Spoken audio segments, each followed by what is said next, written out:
What's up, everybody? Thanks for coming back to Fourth and Frames, the IDP edition here. Again, coming at you a day later than we're used to. We'll be back on schedule next week. But with me this week, we have Mike Woellert from 444 Fantasy Football. Mike, how you doing, man? I'm doing all right. How's your week going? Not bad, not bad. Got the 5-year anniversary with the wife this weekend, so looking forward to going out of town and celebrating. For those who are on Twitter, you can follow Mike at Mike_Woellert. And of course, Nate Markham here, one of our probably the best IDP fantasy analyst here at Fantasy and Friends. How you doing there, Nate? Yeah, it's a little far-fetched. And if someone's watching this show and they don't follow Mike already, then how did you get here? What are you doing here? You're on the wrong show. Sorry. Yeah, pretty much. Yeah. Congrats on the 5 years. Thank you very much. Yeah, we're heading over to. We've never been to Asheville, North Carolina, and we keep hearing good things about it. I've heard good breweries, good food, good everything, good music, everything. Apparently, they have the most breweries in a city in the country, which I thought Portland, Oregon was the number one. Apparently, Asheville leads them now. A lot of microbrews. So, hey, I'm not complaining. They even have a Sierra Nevada plant out that way, not too far away. Are they really? Yeah. So it's going to be pretty cool. Looking forward to that. Spending 5 years with my wife, Melissa. All right, let's get into some news and notes heading in to week 6 of the fantasy football season from an IDP perspective. We got the Dolphins and the Jaguars from England at Tottenham Stadium. No Miles Jack this week. Interesting thing there. What are your take on Miles Jack not being there for Jacksonville there, Mike? Any replacements for him on the? He got a back injury, so that knocked him out. Plus, he had already lost Mr. Urban took the play calling duties away from him before even the game. So he rotated Damian Wilson and Rayshon Jenkins with the dot. And I guess Shaq Quarterman is going to probably step in and get the start alongside Damian Wilson. So that's kind of what it's looking like going forward, heading into Sunday.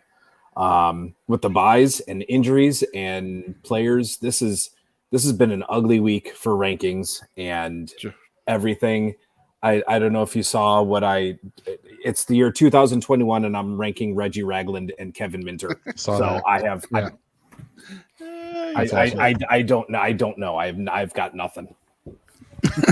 It's so true, because as soon as I read your tweet with that, I 100% was on the rankings page and I had to go to pick numbers 55 on my linebacker and go, I have to actually move Reggie Ragland, or really Kevin Minter more than Ragland, up into my 40s, 50s. Yeah, I was like, why do I? But there's no other healthy bodies, and without Antoine Winfield, it was very. It's going to be an interesting one of those. I'll chalk it up to injuries and bye weeks why I don't finish so high in the rankings. Yeah, I got Minter at 50, and I put Quarterman at 37.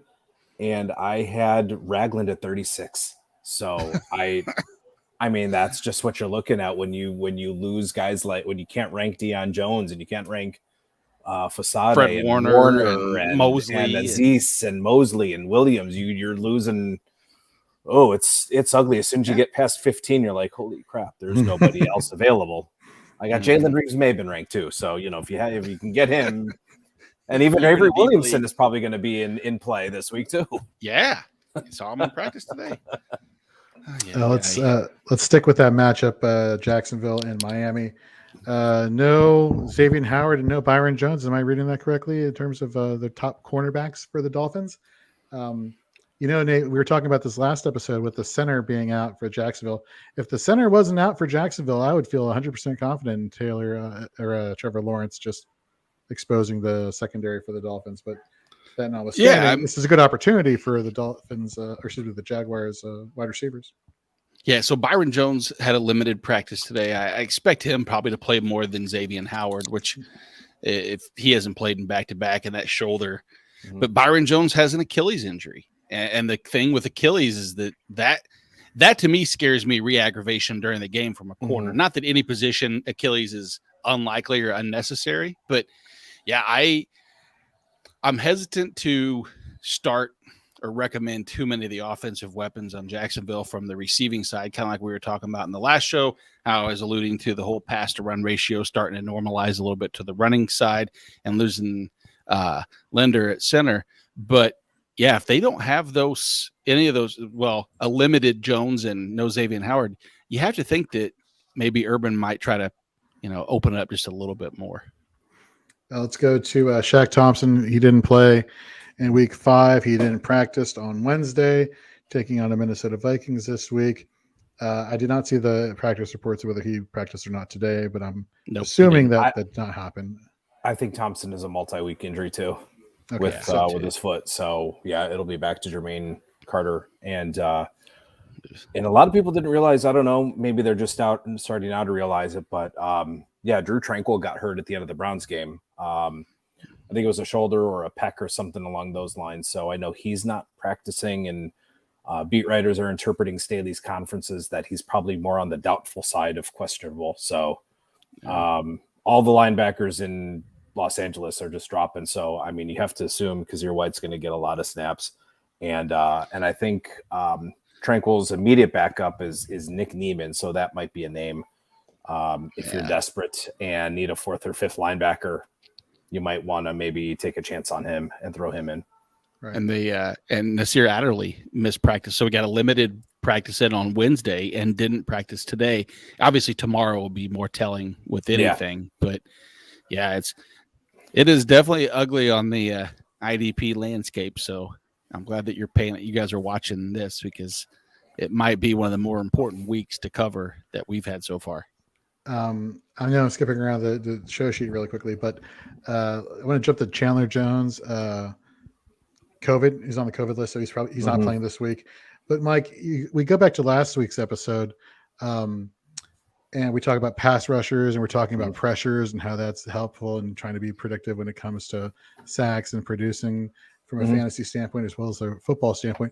Did you hear the head coach of the Chargers last week talk about how sacks you can't count as a real stat that measure? Tweeted it many times.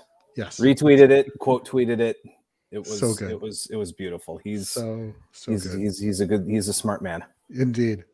Chris Jones, Kansas City, didn't play last week, I believe. Nate, are you hearing if he's going to be available against Washington this week? I mean, it doesn't seem to be getting any better, and it's a wrist injury. And for a person who, as physical as he is with first contact, you worry that him not practicing at all today or tomorrow or yesterday, that he might be a no-go again.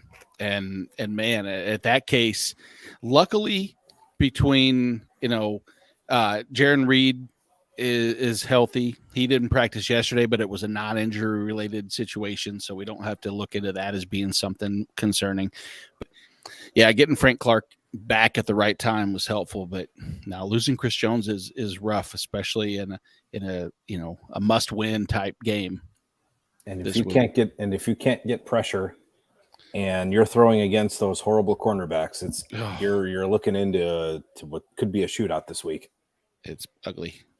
They may remove Sorensen, so that actually could be a heard good about thing. that. Yes. That's addition by subtraction right there. So so something's up with Juan Thornhill and the coaching staff, because Thornhill's much better than Sorensen, if you ask me. And Thornhill hasn't even, and nobody knows. Nobody around Chiefs camp can understand exactly why he hasn't. So he's done something to get in the doghouse. I made a recommendation today. I said, you reach out to Houston, you say, hey, this fire sale you guys are having, Justin Reed may be part of this get rich quick scheme that you guys want to do, because we'll take him off your hands in a heartbeat. Yeah, and going back to Sorensen, I think I saw a tweet from somebody, I know that's very descriptive, where Steve Spagnuolo was answering questions, and he's like, yeah, did Sorensen not make a lot of plays this past week? Yes, he did not. And he kind of just left it at that. So yeah, kind of ominous as far as what that means for Sorensen's future there going forward. Let's get into some prime matchups here at each position: defensive line, linebacker, and defensive back. And of course, when we talk about defensive line, that could also include an outside, defensive ends, defensive interior, and of course, outside edge rushers as well. Nate, who's a defensive lineman that people should be paying attention to this week? And so you hit the nail on the head when you said defensive line can be both defensive end, edge, and defensive tackle. And I think that it could be two different players along the same defensive line, and that's in Cincinnati. Trey Hendrickson is one that going into the season, I feel like I heard more rumblings of doubt within belief, and I was probably one of the few that actually had belief in Hendrickson, and luckily it's come to fruition. It's paid its dividends in some of the leagues that I have him in. But this matchup against Detroit is pretty promising. So not to mention is that Penny Sewell, who's the 67th ranked tackle in pass protection. Matt Nelson is the 70th ranked in pass protection. And the key to this recommendation in this prime matchup is the fact that Frank Ragnow, the number 1 rated pass blocking center in the entire NFL, is out for the season. He had turf toe surgery. I see that interior rotation of Detroit trying to stop DJ Reader. The rotation of BJ Hill has been highly successful. Okunjobi. I think all three of those get that push up the middle. And I think Hendrickson is going to be able to take advantage on the outside and get, I'm going to say at least a sack and a half. He's had 2 sacks in 2 different games, 1.5 if you constitute the fantasy data stats, 2 if you go by PFF. And since I want to highlight the superlatives, I'll use PFF's rankings and go with that, which is 40%. And for some reason, he loves feasting on the NFC North. In 3 games this year so far, he has 3.5 sacks, 7 quarterback hits, and a forced fumble. There's no correlation to that, but it's just a weird anomaly. And so I like Trey Hendrickson. I think if you're in a defensive tackle league where you start one of them, I think DJ Reader could be a really intriguing play. Or like I said, BJ Hill, he just doesn't play enough snaps. He's a rotational piece, and I worry about rotational pieces in my starting lineup. That's a good call. According to PFF, and of course, different websites potentially track half stats versus or sacks versus full sacks. He's 5th, tied for 5th in sacks. You look at Hurry's top 10. You look at pressures, win percentage against offensive linemen. Like this guy is 12th. He's kind of picking up where he left off in New Orleans. So good for him there. For linebacker, Nate, you'll love this one. I'm going to go with your guy, Nick Bolton, the rookie, who's the LB16 in solo tackles. Look, when I'm looking at this Washington offense, and they can't go blow for blow with Kansas City if they expect to be in this game, in my opinion, which means they're going to have to lean heavily on the ground game. Bolton's one of their interior linebackers next to Anthony Hitchens, and we all know how great Anthony Hitchens is. Insert heavy sarcasm. You look at the direction in which Antonio Gibson likes to primarily rush the ball. It's literally up the gut, which, great for a middle linebacker who happens to, patrol right in the middle. So I think they're going to lean heavily on the ground game to keep this game relatively close and keep Patrick Mahomes off the field as much as possible, which is great for Nick Bolton. So fire him up this week. Great solo to assist ratio also, 23 solo tackles to 8 assisted. What about for defensive back there, Mike? Mr. Versatility, Harrison Smith. I have him, I believe, as my DB7. Plays a good mix of on the line of scrimmage, in the box, and deep. So he's always in line to make tackles or make big plays. And he always seems to be there to clean up any misses or any blown coverages or anything that is missed by the second level. This year, 1 game of fewer than 6 tackles. So, I mean, pretty safe floor this week, and also during the whole season. We'll get some big plays. He's got 2 defended passes, a sack, and safeties are averaging about 15 tackles a game against the Carolina offense. So 4 safeties have gone for 8 or more tackles against them so far. So Harrison Smith just always seems to be around the ball, and the longtime backer or longtime safety just always seems to be in the mix. Hopefully Anthony Barr doesn't play. I know he's kind of limited, so it could be hopefully in Smith, Kendricks, and Vigil again. But yeah, I like Smith as usual to deliver a pretty solid game. Nice. All right. Before we get into our Oklahoma drill for today, let's just shout out to our sponsor, Dynasty Pandemic. Head over to dynastypandemic.com today. Clay, who runs it up, building together a great collection of Dynasty fantasy football accounts as well as other fantasy football accounts. He doesn't really discriminate against what type of fantasy you're talking about. He just loves talking about fantasy. He likes promoting group interaction amongst different brands and people who are fans who just want to go ask questions. It's a very calm and peaceful atmosphere. You literally go to their homepage, you just jump in their feed, and boom, you just start talking shop and having a good time. You can find them at Dynasty Pandemic on Twitter. Follow Clay at @dpandemic_Clay. You want to download their app, go to Apple or Google. Great resource, lots of fun, lots of good brands out there. Just talking shop again, great atmosphere. And I think that's something that we can all say that is an important thing when it comes to talking about fantasy football. And with that, let's do our Oklahoma drill.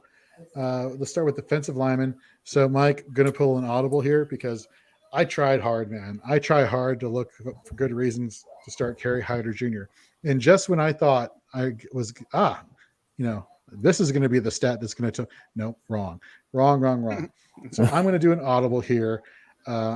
It'll be, I'll be in the corner of Mr. Charles Harris versus you taking the corner of J.J. Watt.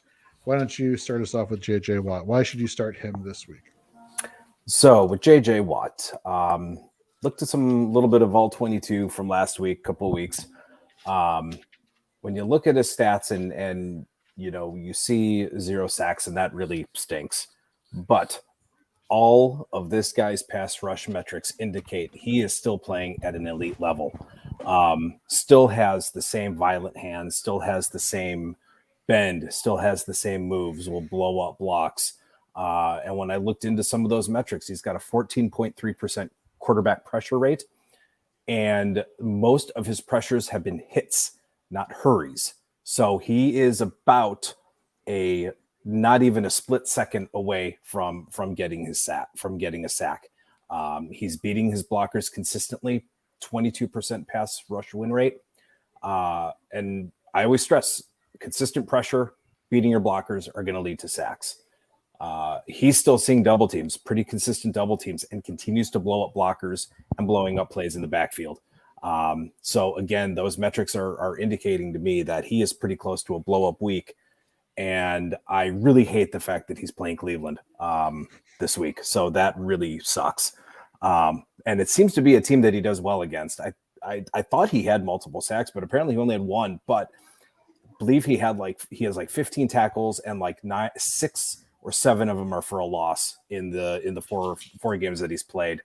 Unfortunately for Cleveland, Jed Wills is dealing with a hobbled ankle, and Watt is someone who is hard enough to deal with when you're 100%, but when you are dealing with a bad ankle, that just is tough news.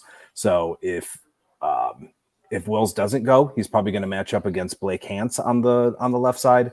He'll probably still kick inside, and even with as good as the Browns interior line, sometimes the left or right side, that left side breaks down, Watt's going to get in. And Baker's been sacked a few times over the last couple of weeks, so the pressure has been there. And, unfortunately, I have to remove some of the bias towards my Browns, but Watt, the metrics are there. I would not be surprised if he had a multi-sack game. But as long as the Browns put up 50, I'm cool. So, but J.J. Watt, I was actually really surprised when I looked into his numbers a little bit deeper to see that he is still, even at his age and the injuries that he's dealt with, just seeing it on the all 22, he's still that guy, and you got to account for him. Nice. So the past 2 weeks, ever since Romeo Okwara went down, which I believe was an Achilles injury for the season, the Lions, rotated in Charles Harris. Charles Harris, who's Charles Harris? I didn't know 4 weeks ago. I didn't know 3 weeks ago. 2 weeks ago, I paid attention when I looked in IDP 123 scoring that he scored 18 fantasy points against the Chicago Bears. That piqued my interest. I tried to scoop him up in a lot of leagues. What really piqued my interest, though, was a couple days later after that game against Chicago, where all the coaches are raving about him. and how they love what he's doing and how he could be that missing piece to fill in for Romeo Okwara. I want to say they gave him a contract extension. Also, I could be wrong. There could be Jonathan Franklin Myers I'm thinking about. That notwithstanding, the past 2 weeks, he has been the edge rusher 26 according to Pro Football Focus in win percentage of 20%. He leads the team in win percentage. He's basically the past 2 weeks since he's been the starter, been their best pass rusher.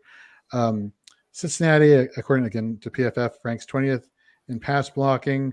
Like I said, they have a lot of faith in him. He has the seventh most. Cincinnati has allowed the seventh most sacks on the season. The past 2 weeks, he's been scoring 18 and 15 fantasy points in IDP 1, 2, 3 scoring.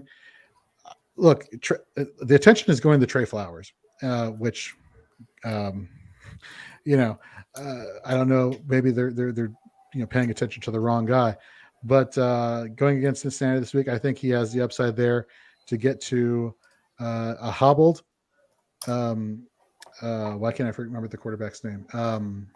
Joe Burrow. Burrow. Joe Burrow. Right. He went to the hospital with a throat contusion, which what the hell was that all about? How healthy is he? Corey Mullen had the same thing, which I'm like, wait, what? Yeah, exactly. These throats. Going for the throat. Yeah. Going for the jugular, punch. Apparently. It's an effective strategy if you're a defensive lineman, I would say, to go after the offensive lineman. But this is a JOK linebacker. Savvy veteran move. So if we look at the running back situation for Cincinnati, Joe Mixon, he should have been declared out, wasn't, and he came in and scored a BS touchdown just because he wanted to screw the fantasy managers, which is not his fault. It's the coach's fault. That notwithstanding, you could expect a lot of passing opportunities for the Bengals, which means a lot of time staying in the pocket. And with his win percentage against opposing offensive linemen, I think Harris is in line for another big day. He has 4 sacks on the season. Even in playing in 2 games as a starter, he's the team lead in sack. So he's playing pretty well, and definitely is a name you should be paying attention to going forward. So that's why I think you should start Charles Harris. So I will say that when making this first Oklahoma drill, I was looking at the high pressure, no sack outcome guys, and I don't know if I clicked on 2020 for Kerry Hyder on accident. Because if I look at this pressure, so like if you look at the total pressure to sack ratio and you see JJ Watt is top 5 in total pressures and yet no sacks, the next closest person to him would be Cameron Jordan, who's just a little bit below.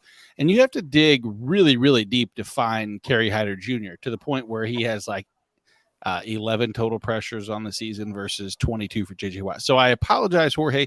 The intent was not to start you off on the wrong foot, but then unfortunately you have to try to pick someone comparatively speaking that's not so far ahead than further ahead than JJ Watt to keep it fair.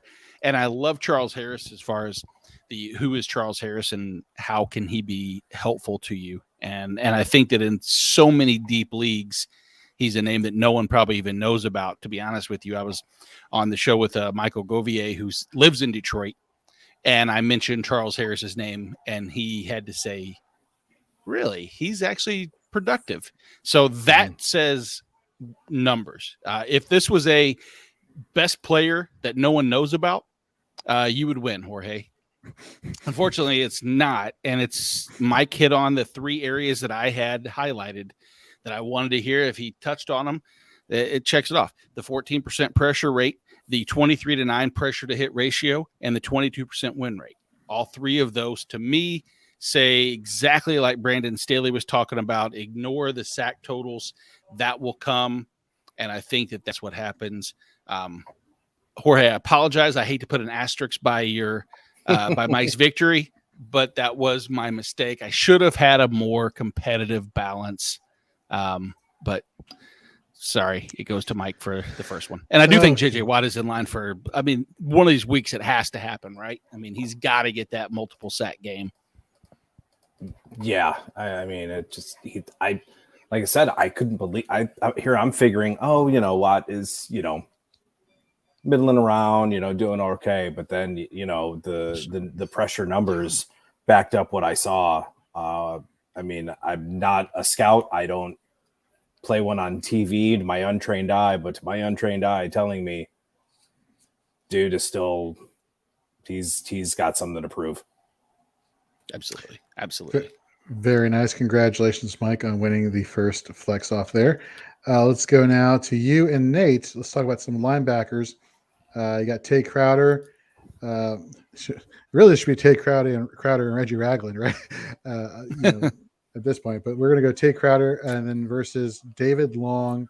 Excuse me, Tay Crowder will be for Mike, and then David Long will be for Nate. So Nate, David Long, tell the people about him, why they should play him this week. So, you know, when looking at these two, at the beginning of the season, never would we hope to have to put Tay Crowder or David Long into our starting lineup. And Tay Crowder is unfortunately a process and a situation that Blake Martinez is out, whereas David Long has like basically usurped Jayon Brown. A lot of people were after last year's disappointing season for Jayon Brown. I think a bounce back season was in store. Sky's the limit for this team that, you know, offensively might be more dangerous and therefore maybe he'll have more opportunities, but that wasn't the case. David Long came in and since week 2 has played nearly 98% of the snaps. You look at this 19 solo, 10 assists, 3 tackles for a loss, 3 pressures and 3 hurries. He actually has a really, really good pressure rate, 14% pressure rate from a linebacker that doesn't blitz too often. I think it's decently successful. But you look at the 12.6% tackle rate, and I look at the matchup, and I think, okay, here's a person who over the last couple of weeks is playing more in coverage. Buffalo likes to have a lot of short to intermediate routes run. I look at what Buffalo has done, or at least allowed, to opposing linebackers.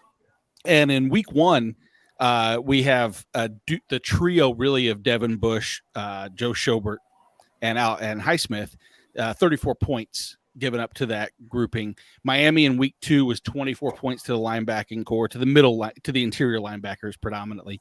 Against Washington was 27 to Cole Holcomb alone. Houston was 28 to that duo, and then Nick Bolton last week scored 16. So I see this situation that now with Julio Jones being back, it won't be as big of a blowout where they're going to have to, you know, they might, I don't know. I think they'll still be on the field quite a bit, enough that David Long's going to be significant.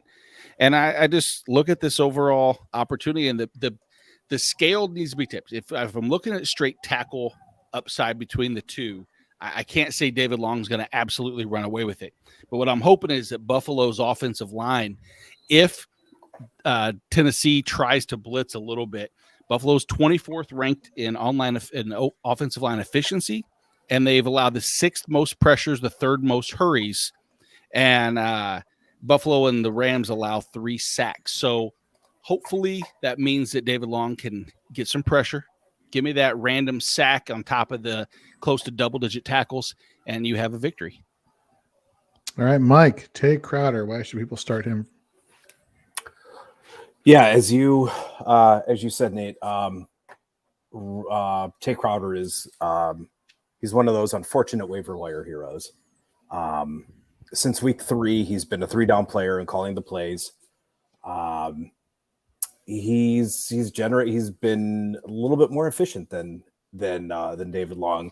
13.5% tackle rate, 28 tackles since taking over for Blake Martinez, and is actually producing right around 0.22 points per snap.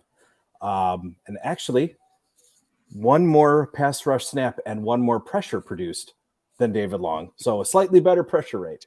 Not by much, though. The one thing I did see, Long, 8 missed tackles. So that's, a little bit of a higher tackle rate, higher missed tackle rate.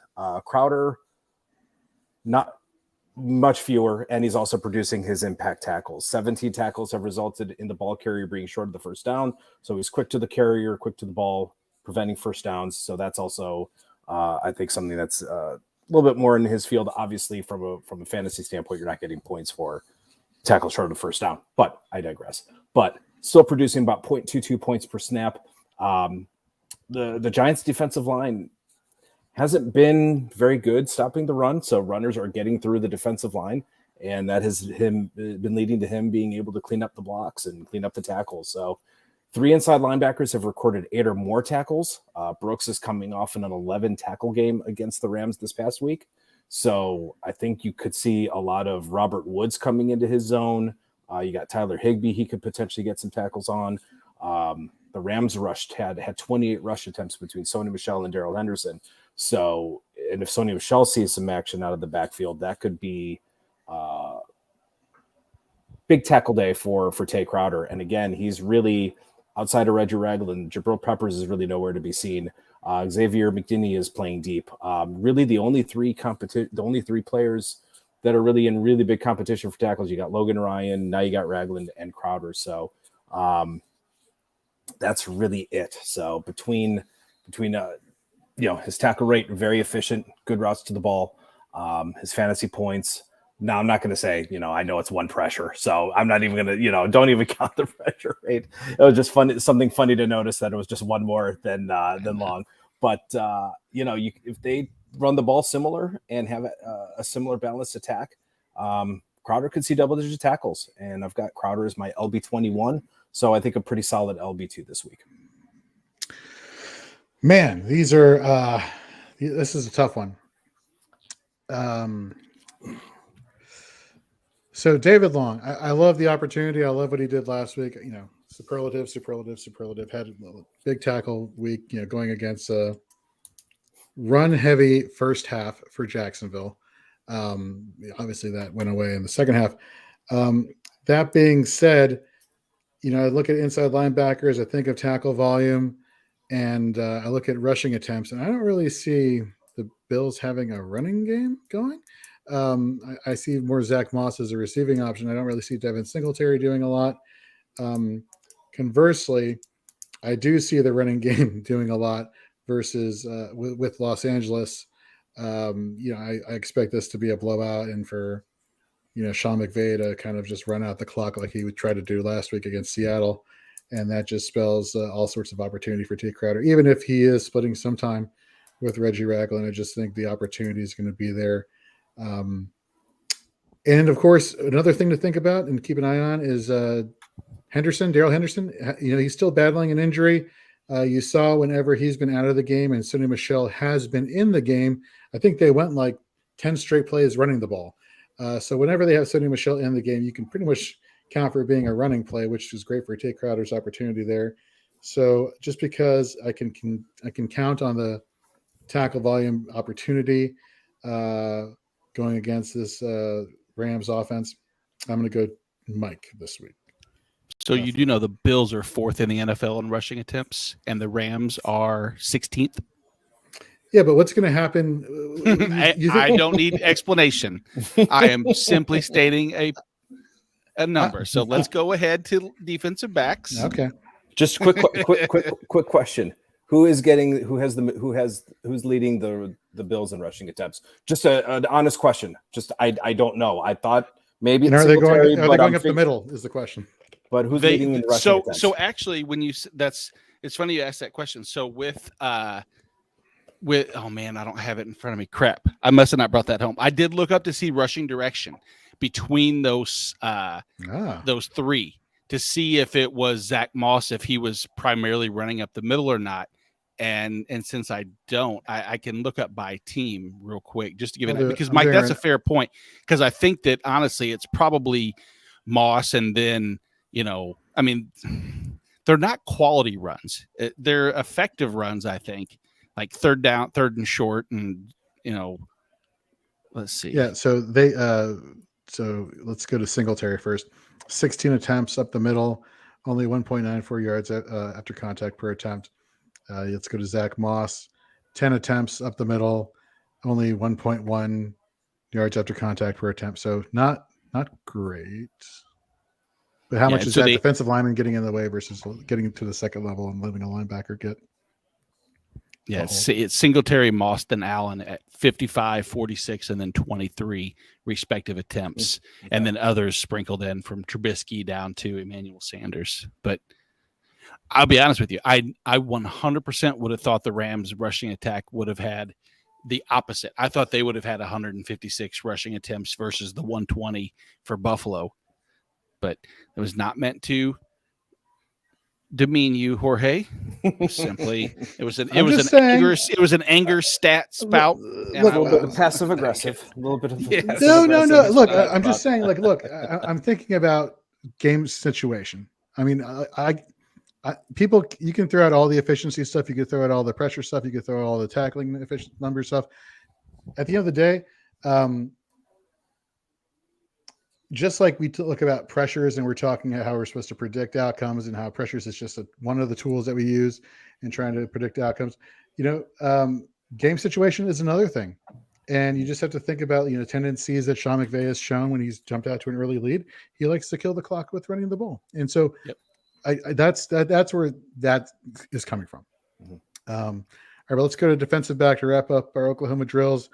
Nate, you are in the corner of Jalen Thompson, and I'm in the corner of Jaron Kearse.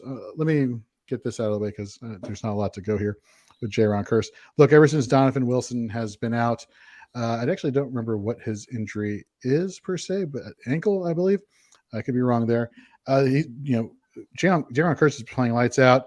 22 solos to 12 assisted tackles. Dallas is allowing 3.6 yards per carry, so they are allowing opposing running backs to kind of get, to the second level, which is great for a defensive back who has been playing primarily in the box this season so far for the Dallas Cowboys. You look again, and this goes back to what I was saying earlier about Nick Bolton, and this goes back to what I was saying a few minutes ago about situational awareness.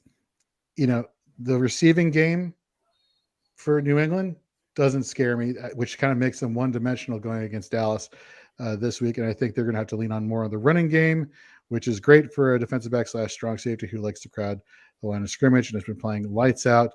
Jaron Kearse this week. I never would have thought, if like we were doing with linebackers, that we would have to discuss safeties in such depth that Jalen Thompson and Jaron Kearse could enter people's lineups. And I think this is justifiable. I mean, this is the deeper dives. Don't get me wrong. You're not playing in a one defensive back league and starting either one of these two guys, but situational, and situationally speaking, I think there's a case to be made that Jalen Thompson could eke his way into that defensive back 3 conversation this week, mostly on matchup and situation. Situationally speaking, where can you find Jalen Thompson lined up? 26% of the time he's been in the box, which is always opportunistic for safeties. But most recently, over the last couple of weeks now, Byron Murphy has been out with an injury, and they've relied on Jalen Thompson stepping into a kind of a slot corner role, or at least a little bit more of a coverage role. I don't know if that's going to continue this week or not, but I think that what they've seen is that he's doable in that role, and with an ailing Murphy, I think that he still might see enough snaps. Cleveland, his opponent, they allow the 4th most points to opposing safeties. Like I said, his increased slot corner presence mixed in with a heavy tight end approach that Cleveland has deployed this year. Very crafty, keep it simple for Baker. Which, by the way, I don't mean to get on a tangent or anything. Why the hate for Baker Mayfield so much from Cleveland fans? I'm not including you into that, Mike, with this broad brush approach, but why does it seem like he's taken such a heat? I don't know. Not to digress, but today I had to just turn the show. I had to turn the show off I normally listen to in the morning because the co-host just totally. I was going to get an ulcer. I listened to him. First of all, he's got an agenda against Baker Mayfield for whatever reason, and he's from Denver. So that right there, it's weird. But actually said, with the way things are going, I wouldn't mind seeing Baker get hurt a little bit more so that we can see Case Keenum. And I'm just like, oh my God, what are we doing? What are we doing here? It makes no sense to me. And I'm thinking for people that have been Browns fans over the last decade, what have they seen to think? I mean, you have Colt McCoy, Jason Campbell, Brandon Weeden, Brian Hoyer, Josh McCown, Cody Kessler, Deshaun Kaiser. You know what it is? It's this fan base. There's a segment of the fan base that is conditioned to just want to be miserable. And unless this team goes 17-0 and Baker turns into Patrick Mahomes, they will never be satisfied. So they're just conditioned to be miserable and complain about everything. So that's basically what it is. Well, that doesn't make any sense to me. But what does make sense is that when you have a safety, as I've alluded to, plenty of presence in the box against a run heavy and a tight end focused team. And if you look at what, Jalen Thompson's done, he's second on the team in solos. He's had this growing snap count from week 1 on. The team loves him. And Cleveland against opposing safeties has been, what I'm going to say, more than generous. Week 1, you have against L'Jarius Sneed in the slot, which is what Jalen Thompson might play a little bit more. Had the most tackles on the team, scored 14 points. Juan Thornhill, another similar role, who needs to get back on the field, and Sorensen needs to be off, scored 18 in that week. Week 2, both against Houston. We have Reed and Murray both scored double-digit fantasy points. Week 3, Deion Bush and Eddie Jackson, both safeties, double-digit fantasy points. Harrison Smith, Xavier Woods, both double-digit fantasy points. Week 5, Derwin James and Adderley, both double-digit fantasy points to the safety. So I think what we've seen is that there's this propensity for them to allow at least, double-digit points to opposing safeties, and it's going to be Budda Baker, we know, is number 1, but Jalen Thompson should be there to, again, be in situations that I believe will lead to double-digit fantasy points. That's it. So okay, just let me just give you one counter argument here, okay? Who are you more concerned about letting this game get away from?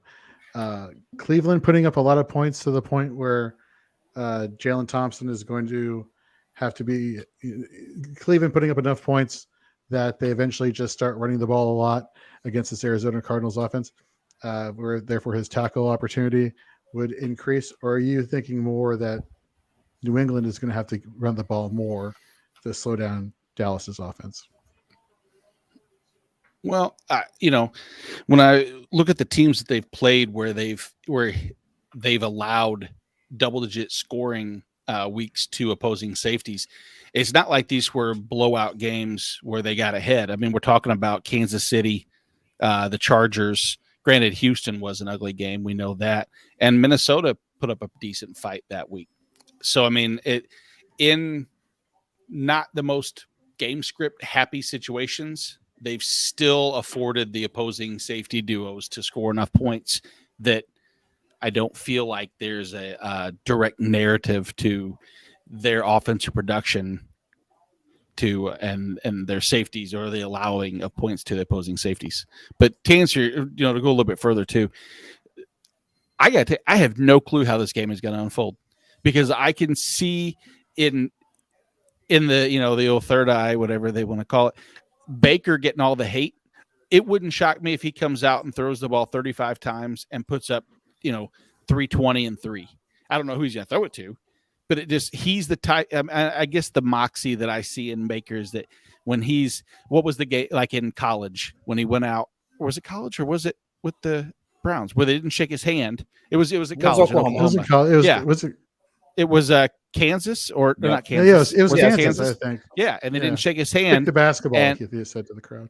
Yeah, and he beat the hell. Now, granted, this isn't Kansas. This is Arizona Cardinals defense. We know is much better than that. But I don't know. That's just what I see out of Baker. So I don't know. Maybe Arizona does force them to stay in the air constantly. It also could be just one of those games where maybe where Baker just says, "Hey, Steph, you know what? I'm pissed. Let's just throw it to Beckham all game long and just shut everybody up." But at the same time, you still got this running game that is just wears people out. Yeah. I mean, you get hit with Chubb, and then all of a sudden you got Hunt in the backfield, or then you got Hunt coming back out of the backfield, either catching the ball or running the ball, and just the way he runs. And Chubb is just such a smooth runner. As soon as Chubb gets outside, that's it. Done. You're done. But yeah, I don't know what's going on with Cleveland fans and Bake. I don't know. It's like they expect him to play defense too. It's like, dude, right. We put up 42 points. If I would have told you, yeah, the Browns are putting up 42 points, oh, that's a win. Yeah. Mm-hmm. No, neither team played defense, obviously, but that's neither here nor there. Who needs to keep it on the ground more, Cleveland or New England? I think Cleveland's going to. Who's going to keep it on the ground more? I think Cleveland's going to keep it on the ground more. So Jalen Thompson. Damian Harris is hurt, so he's doubtful. Not doubtful, but he's hurt. Yeah. I mean, you got Ramondre Stevenson, kind of an unknown. I mean, how many carries is I have a feeling it could be kind of that Brandon Bolden week, just because Bill likes his veterans a little bit more. I mean, Jonnu Smith hasn't done much. I mean, you got Hunter Henry, and then you got the perimeter receivers. So Curse has been solid. But I'm giving the edge slightly to Nate, and it has nothing to do with any of the Cleveland talk. I know what he was trying to do. I could see right through it. Not the intent. It was not. I'm blown away by it. I think Thompson's. I think his potential upside is a little bit more than I think Curse, but Curse has been a surprise.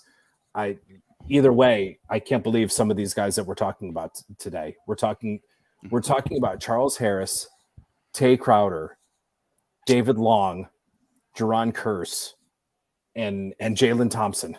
Yeah, you had to look to see his name in week 5. In week 5. Yeah, this isn't even like 12 or 13. This is still early on in the season. And it's like, if you would have told me, Mike, in week 5, you're going to be talking about Tay Crowder, I'm like, wait, then I'd be asking, well, what happened to Blake Martinez? Right. We were talking about Tay Crowder last year at weeks like 12 through 14 or whatever he was mentioned. Let's at least end on, we'll do the bust stuff. I'm sorry. Let's not forget that. Yeah. But I'm intrigued, Jorge, to ask your opinion on 2 rookie linebackers. Number one, your guy, Jamin Davis. I saw Ron Rivera said he needs to just, he basically said it in a nice way to, yeah, exactly. And then do we think that, is there a chance that Zaven Collins actually sees significant snaps this week? No. I still don't. Damn it. Go ahead, Jorge. I kind of have my thoughts on the whole rookie thing, but go ahead. Sure, you just named a great bust candidate. I'll give you Jamin Davis, even though he's going to be thrust in the starting role. Look, here's the thing: Washington fans, they refuse to give Cole Holcomb his due. Mm-hmm. IDP community, I don't hear a lot. I don't see a lot. Maybe I'm just not seeing it. Talk about Cole Holcomb. He's been playing pretty well, pretty solid. So yeah.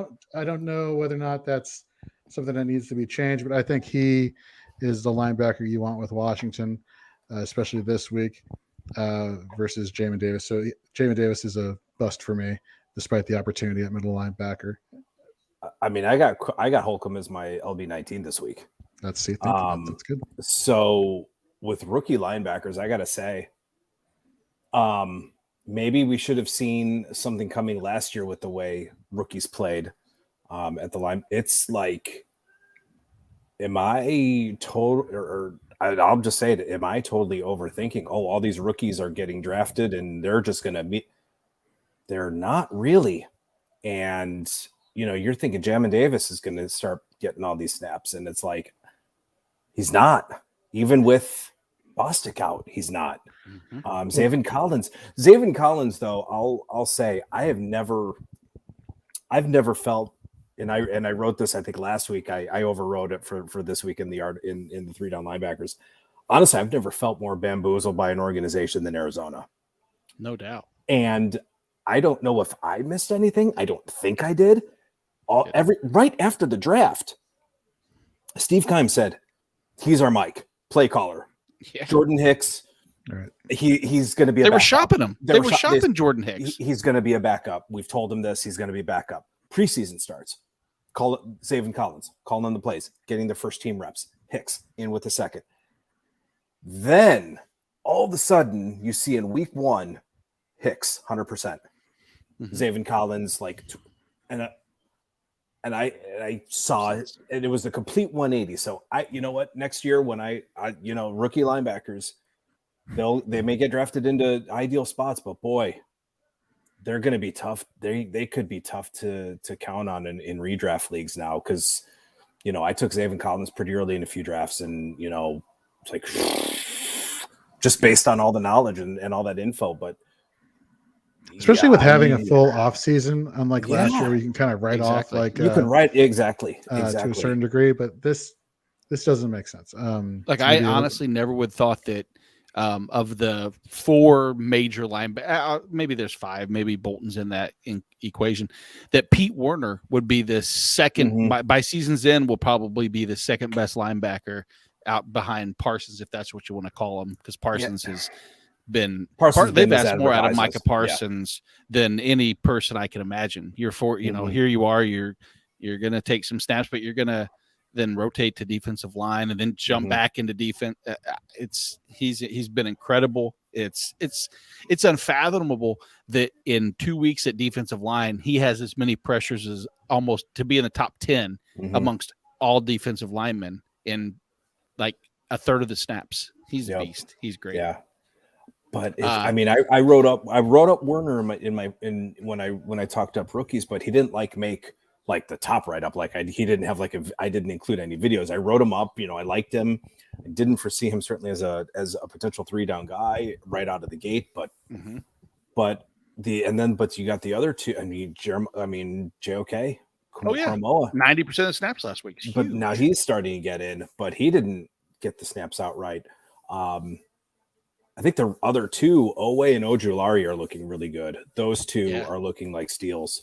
But yeah, these rookie linebackers, and I guess the edge linebacker combo, is great. Gregory Rousseau looks great in rotational pieces, which sucks for Buffalo, or for people trying to figure out which defensive end. But yeah, I had Pete Werner last week, and I even said in my column for the waiver wire going into the last week, don't expect 100% snap share. This is probably a rest of season, but he's graded out as a top 5 linebacker in his first real true work. My bust as a person who's graded it on the opposite end of that is through 4 weeks. I thought, here we go. We're 3 weeks, really. Kenny Young has had a meteoric downfall the last 2 weeks, which is crazy. He started off so hot. He had double-digit tackles in weeks in 2 of the first 3 games. I was hyped about him going forward. I know, Mike, you were as well. Jorge, I know you were as well. All 3 of us were on the Kenny Young train. And then we look at week 4 and week 5, and what happens? He has 3 solos and 6 assists total between the 2 weeks, and he's getting out-snapped by Troy Reeder. So I don't know if this is just a sign of, hey, maybe they're taking him out to teach him his lesson, and he's going to jump back into form.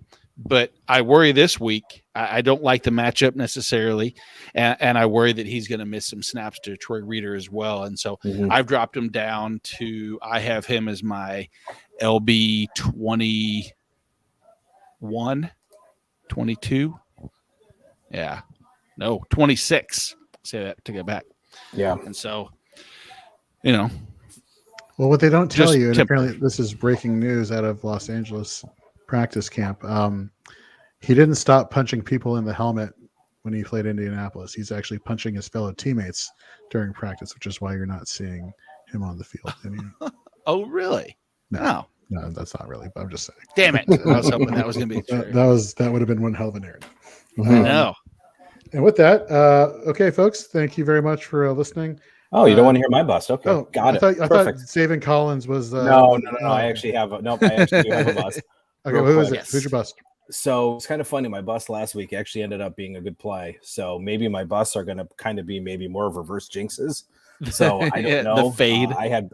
My bust last week was Baker, Jerome Baker. He actually ended up with 9 tackles and a sack against a pretty stingy Tampa Bay offense to linebackers. So I don't know. Maybe this is a reverse jinx, but my bust this week is going to be Leonard Williams. Just hasn't looked, for whatever reason, like he did last year, just a 7.6 pressure rate. So just not really generating consistent pressure. And this week has a tough matchup. Rob Haverstein, who's graded as the 9th overall tackle at Pro Football Focus. He's only allowed 1 sack, 9 total pressures, really good in run blocking. So he really does a good job of sealing off blocks, allows those backs to get through. So, tackles may be even difficult to come by. With buys and injuries, you're probably going to have to start them, but I'm expecting maybe more DL3 type numbers as opposed to, those DL1 type numbers that you normally would expect him. So yeah, my bust this week is Leonard Williams. All right. Well, so 3-sack game incoming. Exactly. What it means. I'm on my rankings page now, adjusting Leonard Williams from defensive line. I have him at 35, so that's maybe move him up to 12. Nice. So speaking of these guys' rankings, if you head over to 444.com, you can check out all of Mike's IDP rankings, which are up now. And as well as if you head over to fantasyandframes.com, Nate has his IDP rankings getting ready for week 6 of the fantasy football season.